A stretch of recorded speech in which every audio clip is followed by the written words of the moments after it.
Hey careerists, it's Kimberly Robb Baker, Chief Career Storyteller and Career Branding Coach at thislittlebrand.com.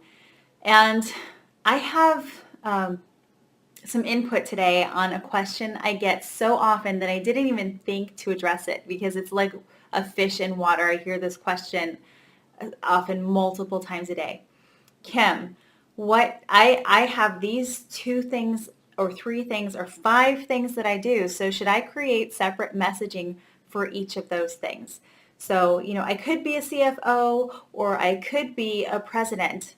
Or yesterday I had a gentleman who could have been a CFO, could have been a consultant, could have been coming in and being like the fixer at a private equity company, and we talked through unifying his messaging because the answer is no, you cannot have five different messages for multiple reasons. And it came up, I'll give you a good example of how to tie those together because it came up with my very best friend this morning. And that's what made me realize that this is a thing and I should actually tell all the people how to deal with it because we live these portfolio lives nowadays. We all have a lot going on and we need to know how to communicate our value there. So, reasons to have a unified message about what it is that you do. So there's one big logistical reason, and that is that LinkedIn, you can only have one LinkedIn profile according to their terms of service. And even if you had multiple LinkedIn profiles, it would just be weird and awkward to manage. The second reason is, why are you communicating? Because you feel that there are people out there who you could help and who could help you. But the thing is, you may be talking to somebody who you think can help you in one area, and they may be able to help you in one of your other areas. They may have a great connection in their business network or their family that will help with something else. And you don't want to limit your messaging and you don't want to confuse people. You don't want somebody who comes across your other messaging after seeing your first messaging and thinks that you're disingenuous.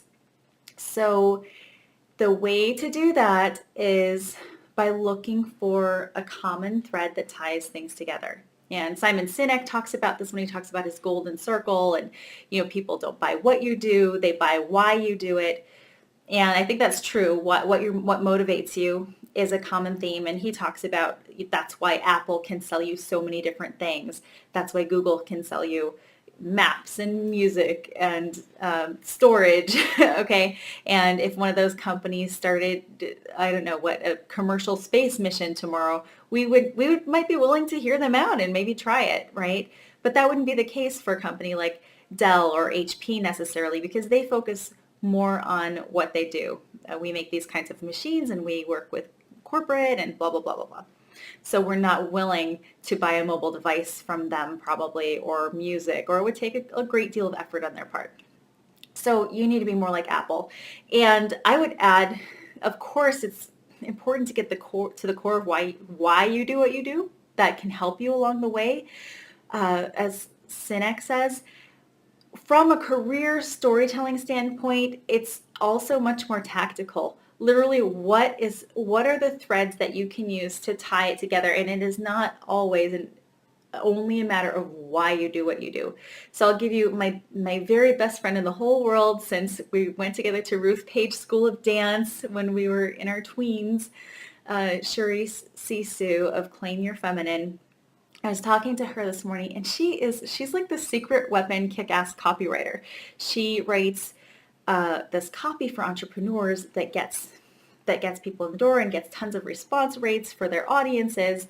And she also has this business that helps women really harness the power of the feminine.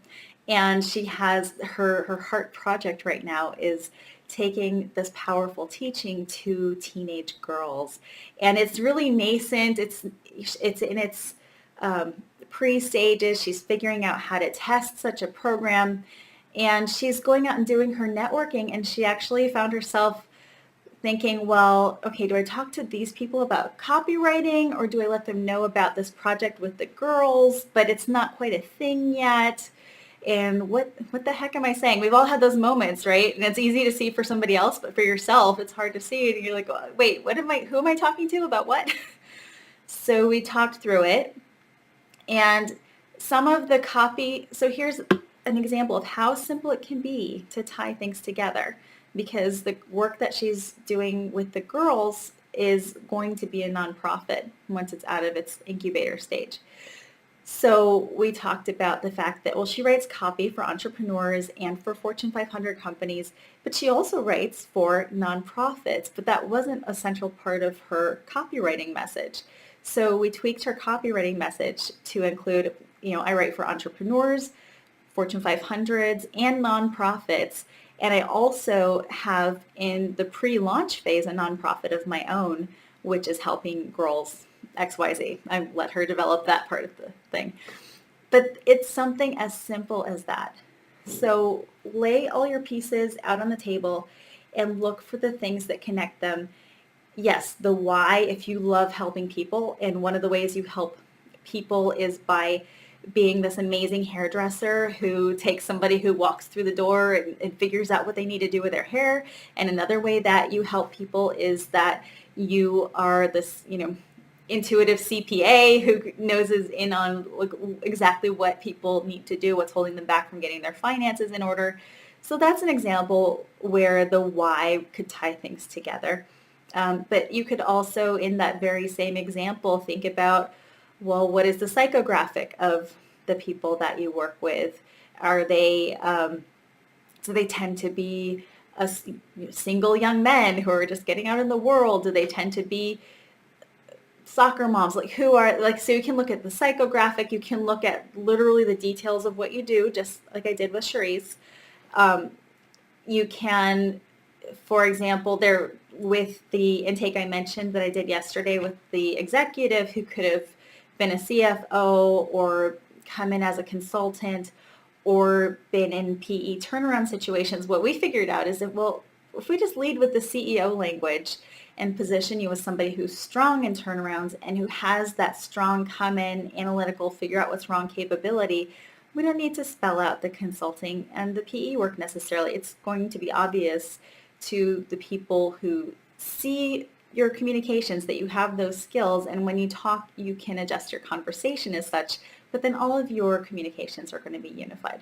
So there's always a way to lay things out and see how they could be connected, or how maybe you don't have to even explicitly lay out every piece of your puzzle depending on how divergent they are. But yes, it's confusing, and forget even trying to, like, it's not impossible to do LinkedIn, but it's impossible to do two LinkedIns. So you kind of, yeah, you have to do, even if you have one LinkedIn that mentions all the things you do, that is the best. If you have any questions, feel free to leave a message below, or maybe I can address it in another video, or you can go to my website, thislittlebrand.com. And it's great if you like and share. We like liking and sharing.